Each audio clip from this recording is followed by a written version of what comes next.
Hello and welcome to our YouTube channel Kota Career Point. Myself Mahendra Singh Naruka.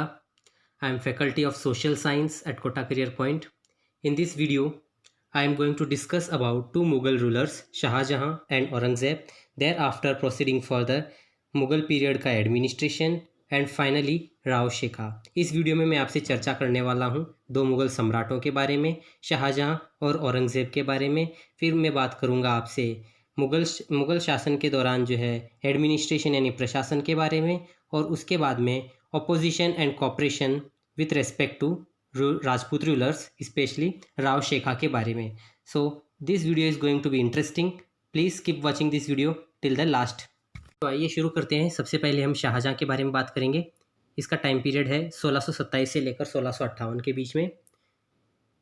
इसका बचपन का नाम जो था खुर्रम था।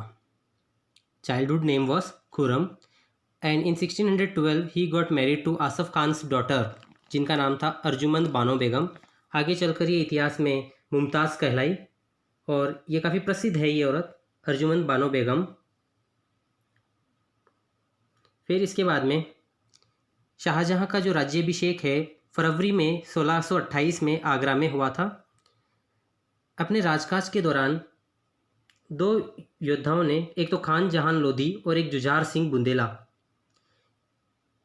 खान जहान लोधी और जुझार सिंह बुंदेला ने शाहजहां के खिलाफ रिवोल्ट किया था यानी विद्रोह किया था। Another important point, Shahjahan defeated Portuguese यानी कि जो पुर्तगाल यानी पोर्टुगल के जो रूलर्स हैं, पोर्टुगल के जो ट्रेडर्स हैं, उनको शाहजहां ने हुगली में हराया था। Hooghly is near Kolkata, modern day West Bengal के अंदर है। तो शाहजहां ने पोर्टुगीज़ को डिफीट किया था 1632 के अंदर। और उसके बाद में शाहजहां ने आदिल शाह जो था ये बीजापुर का सुल्तान था।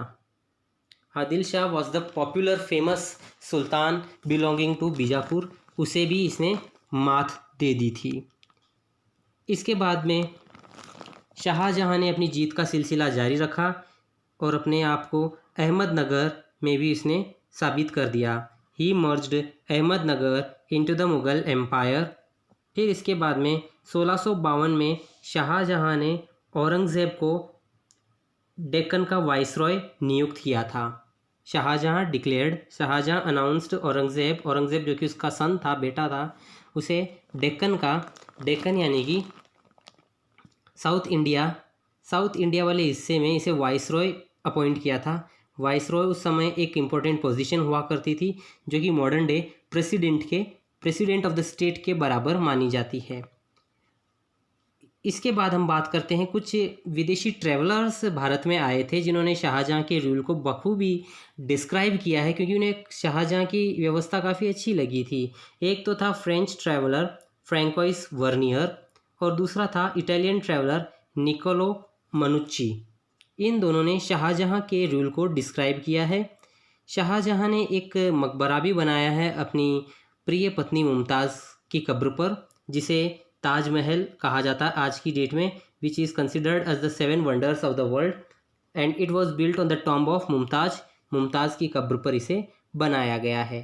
सो this short note is for 4 marks. Important topic है, एग्जाम में इस प्रकार से क्वेश्चन आ जाता है, what was the contribution of Shahjahan in the Indian history, in the Indian culture, like this. इस प्रकार के क्वेश्चन में आप यहाँ पर जो 6 पॉइंट्स आपके दे रखे हैं उन 6 में से आप अपने कन्वीनियंस के अकॉर्डिंग 4 पॉइंट्स पिकअप कर सकते हो और उसे नोट कर सकते हो।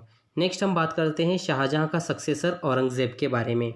औरंगज़ेब काफ़ी प्रसिद्ध राजा हुआ करता था। हम बात करते हैं इसके बैकग्राउंड से। 1657 में औरंगज़ेब ने अपने पिताजी को आगरा फोर्ट में इम्प्रिजन कर दिया था। इम्प्रिजन करने का मतलब है उन्हें बंदीगाह में डाल दिया था, कैद कर लिया था। इसके बाद में ही असैसिनेटेड हिज ब्रदर्स। कौन थे उसके brothers? Dara, Murad and Shuja. यानी कि उसने अपने भाइयों दारा, मुराद और शुजा का कत्ल कर दिया, उन्हें मौत के घाट उतार दिया और खुद सत्ता पर कब्जा कर लिया। Shahjahan himself died in 1666। Shahjahan की मृत्यु 1666 में हो गई थी। और उसके बाद में battle of Dharmat took place. Dharmat is a place in Ujjain, modern day Madhya Pradesh. वहाँ पर दारा शिकोह और औरंगज़ेब के बीच में एक फियर्स बैटल होती है।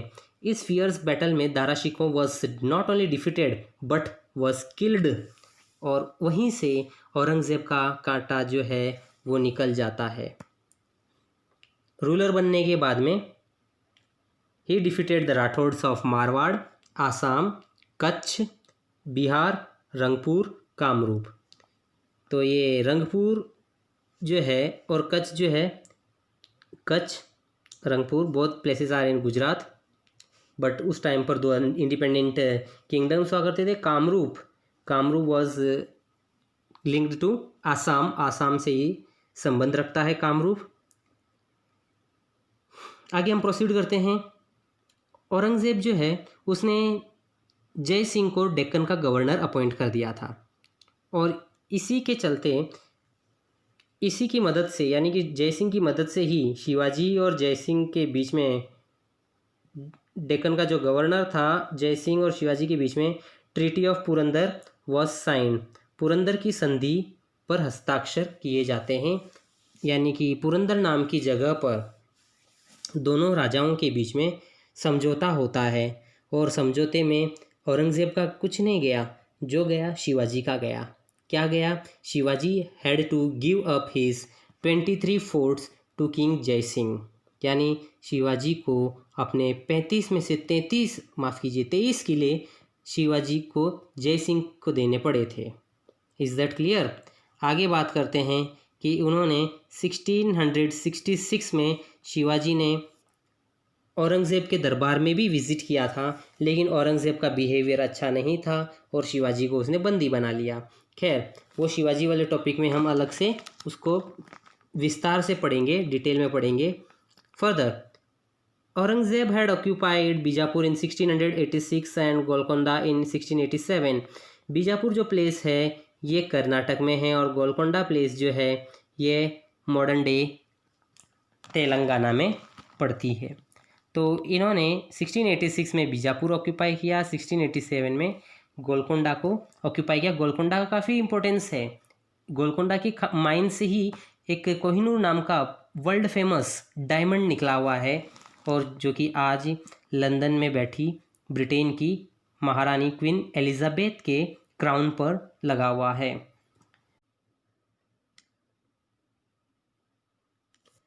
इसके बाद हम बात करते हैं कि during his rain 5% extra tax was charged on Hindu traders, यानी कि अपने राजकाज के दौरान औरंगज़ेब ने 5% अतिरिक्त कर लगाया था हिंदू व्यापारियों पर।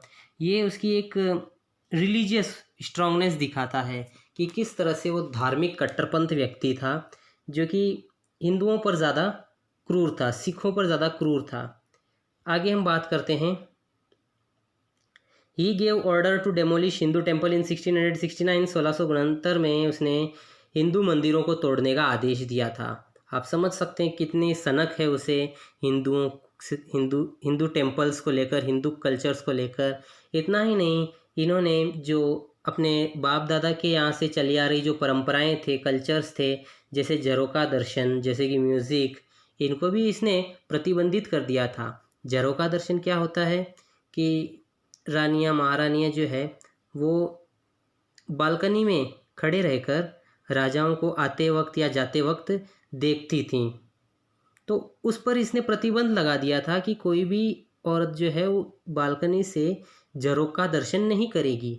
और म्यूज़िक पर भी इसने बैन लगा दिया, बोला कि म्यूज़िक जो है ये समाज को ख़त्म करता है, ख़राब करता है। ऐसी उसकी बीमार थिंकिंग थी, और इन बीमार थिंकिंग के चलते उसने झरोका दर्शन वॉज बैंड, म्यूज़िक, डांस, ये सब एंटरटेनिंग की जो चीज़ें हुआ करती थी सोसाइटी के लिए, इन सब पर इसने बुरी तरह से रोक लगा दी थी।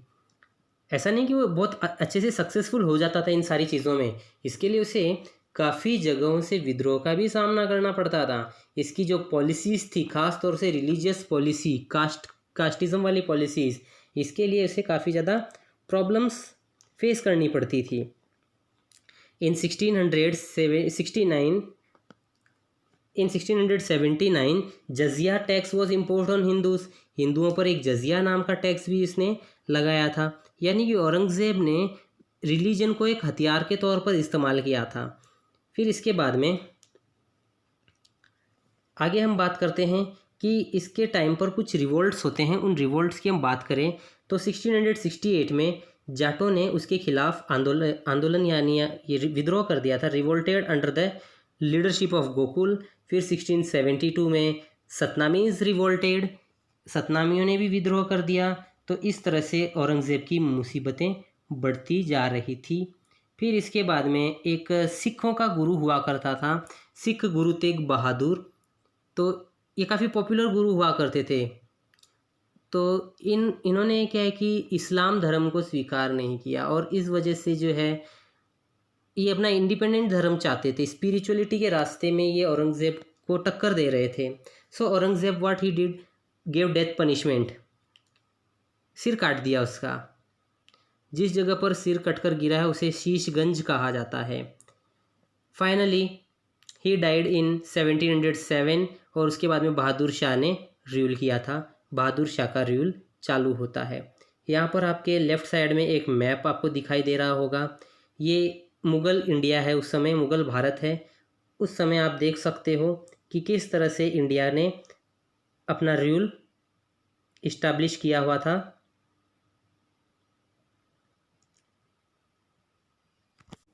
आप यहाँ पर देख सकते हैं इस इंडिया के मैप में ये जो पूरा मैप दिखाई दे रहा है अलग अलग शेड्स में, यानी कि ऑरेंज में, ग्रीन में, डार्क ऑरेंज में, ये थोड़ा बहुत येलो में। ये अलग अलग टाइम पीरियड के दौरान मुग़ल एम्पायर जो है ये एक्सपांड और कॉन्ट्रैक्ट होता रहता था, घटता रहता था। फिर औरंगज़ेब की डेथ जो है 1707 में होती है और हिस्ट्री एक नया टर्निंग पॉइंट देखती है। मुग़ल डायनेस्टी जो है इसके बाद जो है इनकेपेबल और वीक सक्सेसर्स का सामना करती है, and due to which Mughal empire जो है it started to decline gradually. 1707 के अंदर जो है बहादुर शाह का रूल चालू होता है। Bahadur Shah became new ruler, लेकिन उसमें एक कमी थी बहादुर शाह में। बहादुर शाह जो है एक वीक रूलर था और इसके तीसरे चौथे साल के रूल के दौरान in the year 1711 East India Company of Surat ने बहादुर शाह के दरबार में कुछ डेप्यूटीज़ को भेजा। डेप्यूटीज़ कौन होते हैं? ईस्ट इंडिया कंपनी जो है वो अपने एक बड़े अधिकारी को मुग़ल साम्राज्य में इसलिए भेजा करते थे ताकि वो कुछ ग्रांट हासिल कर सके। अच्छा, इसमें डेप्यूटीज़ में जो है ख़ास तौर से जो है एक क्रिश्चियन लेडी थी जिसका नाम था जूलियाना डियास डी कोस्टा। क्या नाम है उस लड़की का? क्रिश्चियन लेडी थी जिसका नाम था Juliana Diaz D Costa. Bahadur Shah के ऊपर काफ़ी प्रभाव पड़ा उस लेडी का। एक्चुअल में क्या है कि बहादुर शाह और जूलियाना डियास का आपस में जो है अफेयर्स था। तो उस अफेयर्स के चलते जो है बहादुर शाह जो है वो काफ़ी ज़्यादा फेलियर को ज़्यादा प्राप्त होता है। जूलियाना डी कोस्टा को उसके बाद टाइटल्स भी मिलते हैं जैसे कि बीवी, खातून, फिदवी, दुआगो, जुलियाना एट्सेट्रा। इसने क्या किया कि यूरोपियंस के इंटरेस्ट को बड़े हद तक प्रोटेक्ट करके रखा था। इस लेडी ने काफ़ी हद तक पोर्टुगीज़ वालों को काफ़ी मदद पहुंचाई थी। 1712 से लेकर 1757 तक, यानी कि बहादुर शाह के हटने के बाद से 1757 तक जो है मुग़ल साम्राज्य जो है वो एक कॉन्स्पिरेसीज का यानी कि षड्यंत्र का एक केंद्र बन गया और पॉलिटिकल पावर में उसका योगदान न के बराबर था। आप यहाँ पर लेफ्ट साइड में एक भारत की तस्वीर देख सकते हो, यानी कि मुग़ल साम्राज्य घटता भी था और बढ़ता भी था। अलग अलग रंगों में शेड किया हुआ है ये मुग़ल साम्राज्य। कुछ पार्ट आप देखोगे वो है लाइट येलो में, ये शुरुआती वर्षों में देखने को मिलता है, यानी कि 1530 तक, यानी कि बाबर के टाइम तक का जो साम्राज्य था बच्चों वो सिर्फ इतना वाला ही रीजन था। ये बाबर के टाइम का साम्राज्य था, बाबर के टाइम का मुग़ल भारत था। आप बाद के इलाकों में आप नज़र डालेंगे तो आपको दिखाई देगा 1606 तक का मुग़ल साम्राज्य, expansion of Mughal empire till 1605, यानी कि अकबर ने कहाँ तक हासिल कर लिया। अकबर ने इसका विस्तार, आप देखिए इसमें ग्रीन कलर तक का जो बाउंड एरिया है, ये वाला जो रीजन है ये अकबर के टाइम तक पहुँच चुका था, यानी कि अकबर ने इसको एक्सपांशन दिया। अकबर ने एक्सपांशन दिया, अच्छी बात है, फिर इसके बाद में 1707 तक, यानी कि औरंगजेब के टाइम पर आप ये देख सकते हो कि डार्क येलो जो है यहाँ तक हो चुका था एक्सपांशन, यानी कि साउथ इंडिया वाला जो रीजन है ये वाला, प्लस ये ऊपर वाला जो रीजन है ये तो था ही, उसके बाप दादों के द्वारा जो छोड़ा गया रीजन था। तो कुल मिलाकर औरंगजेब के टाइम का जो भारत था वो आप इस मैप में जो एनक्लोव किया हुआ जो एरिया है वो इतना बड़ा था। ओवरऑल काफ़ी ज़्यादा बड़ा एम्पायर हो चुका था।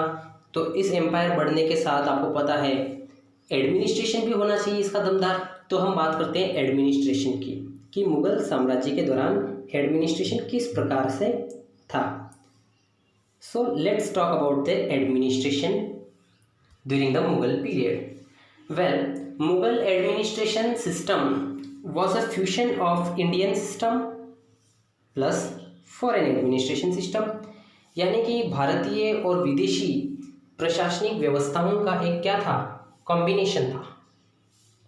इसके अंदर एम्परर सबसे पावरफुल हुआ करता था, sovereign power, supreme power, main power, followed by वकील ए मुतलक। ये कौन था? ये वजीर था। बेसिकली ये एक वजीर हुआ करता था, जो कि आज के कॉन्टेक्स्ट में प्रधानमंत्री जिसे कहते हैं वो था। फिर सद्र मीर ए सामा, ये कौन था? सद्र मीर ए सामा ये बेसिकली जो है फाइनेंस डिपार्टमेंट का चीफ था। मतलब आज के टाइम पीरियड के हिसाब से ये निर्मला सीतारमण का काम किया करता था। हावेवर ये तो सेंट्रल था। प्रोविंशियल की बात करते हैं। प्रोविंशियल एडमिनिस्ट्रेशन को सुबास में डिवाइड किया गया था। तो औरंगजेब के टाइम पर ये 15 थे, और माफ़ कीजिए अकबर के टाइम पर ये 15 थे और औरंगजेब के टाइम पर ये 21 थे। जैसे कि आपने देखा ना, औरंगजेब का एम्पायर काफ़ी बड़ा हो गया था। तो इनको चलाने के लिए सूबेदार, दीवान, सद्र काजी, बख्शी, कोतवाल आदि आदि हुआ करते थे। They were regarded as the officers in that period. District administration की बात करें, यानी कि जिला प्रशासन की, तो डिस्ट्रिक्ट एडमिनिस्ट्रेशन जो हुआ करता था वो मेन मुख्य तौर पर फौजदार के हाथों में हुआ करता था।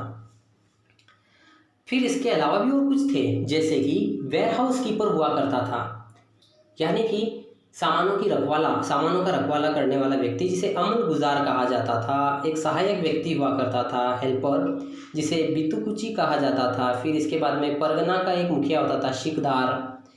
फिर इसके बाद में अमील, फौजदार जो है वो खजांची होता था, ट्रेजरर, खजानों का ध्यान रखने वाला।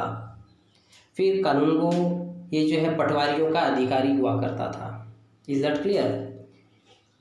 जो राजा है, सम्राट, वो चीफ कमांडर था, मुख्य सेनापति भी हुआ करता था, यानी कि सेना का संचालन करने वाला भी हुआ करता था। Army was organised as per मनसबदारी system. Army का जो ऑर्गेनाइजेशन है वो मनसबदारी प्रणाली पर आधारित था। तो इसमें जात और सवार व्यवस्थाएं हुआ करती थी। तो इन व्यवस्थाओं के अधीन ये सिस्टम चला करता था। इसके बाद हम बात करेंगे cooperation and opposition of Rajput to the sultans and the Mughals, यानी कि सुल्तानों और मुगलों का किस राजपूत राजा ने सहयोग किया और किस राजपूत राजा ने विरोध किया। सो एक ने कोऑपरेट किया, एक ने अपोज किया, फिर एक ने कोऑपरेट किया, फिर एक ने अपोज किया। तो ओवरऑल हम इसके बारे में पढ़ेंगे। सबसे पहला इस कड़ी में आता है राव शेखा। टाइम पीरियड आप देख लीजिए 1445 से लेकर 1488 तक। फर्स्ट ऑफ ऑल इसके बर्थ के बारे में, बॉर्न ऑन 24 सितंबर 1433, पिताजी राव मोकल, माताजी रानी निर्वाण। ये इसकी पर्सनल बैकग्राउंड डिटेल्स हैं। इसके बाद हम बात करें राव मोकल जो है उसके पिताजी, ही वॉज अ चीफ्टेन। चीफ्टेन का मतलब होता है सरदार, जिनके पास में नान हुआ करता था, एक जागीर थी नान की। He held the state of Nan, जो कि आमेर यानी जयपुर राज्य के अंतर्गत आया करती थी। At 12 years Rao Shekha became what? Ruler. और उदयकरण जो व्यक्ति थे आमेर के राजा, उन्होंने इन्हें महाराव का टाइटल दिया। किन्हें दिया? Rao Shekha was given the title of Maharao, क्योंकि ये इनसे काफ़ी इम्प्रेस थे। 16 वर्ष की उम्र में इन्होंने नागरचल, मुल्तान और सेवार जीत लिया था। ये प्लेसेस जो है शेखावटी रीजन में हैं, मोस्टली सिक्कर झुंझुनू वाले रीजन में आपको मिल जाएगी। सो ही वन नागरचल, मुल्तान एंड सेवार। 1473 से 77 के बीच में इन्होंने पन्नी पठानों की मदद से, वंस अगेन मैं रिपीट कर रहा हूँ, फ्रॉम 1473 से 1477 के बीच में पन्नी पठान्स की मदद से इन्होंने क्या किया? नोब सिंह जाटू पर अटैक किया। नोब सिंह जाटू पर अटैक किया और इन्होंने दादरी को अपने कंट्रोल में ले लिया। दादरी मॉडर्न डे उत्तर प्रदेश का एक रीजन है, वहाँ पर इनको जीत हासिल होती है। अब इनको जो है अपनी सीमाओं का विस्तार करने में काफ़ी मज़ा आने लग गया। And finally he decided to expand his frontier of his empire. तो इन्होंने इस्तार खान से लड़ते हुए हाँसी पर जीत हासिल की। मॉडर्न डे हाँसी हरियाणा का एक ज़िला है। फिर हेड़ा खान कायम खानी से लड़ते हुए हिसार पर जीत हासिल की, मतलब मॉडर्न डे हरियाणा है।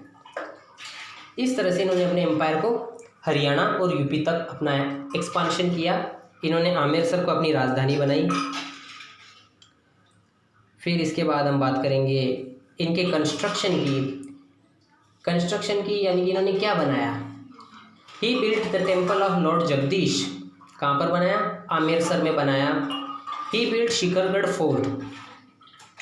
फोर्ट बनाया। कहाँ बनाया? 1477 में इन्होंने 1477 में बनाया था। फिर इसके बाद में इनकी मृत्यु रड़ावता के नज़दीक नामक जगह पर 1488 में हुई, जहाँ पर इनकी सिनोटैफ यानी छतरी भी बनाई गई है इनकी याद में। ऐसा कहा जाता है ही हैड फॉट 52 बैटल्स, 52 युद्ध लड़े इन हिज लाइफ टाइम। और he is considered to be the founder of Shekhawat sub clan of Kachhwaha dynasty, यानी कि कछवाहा वंश के शेखावत के ये फाउंडर थे। इनकी पत्नी थी गंगा कुमारी और उन्होंने आमेरसर फोर्ट के सामने कल्याण जी का मंदिर बनाया था। So this is the end of this video. Thanks for watching this video. Have a great day.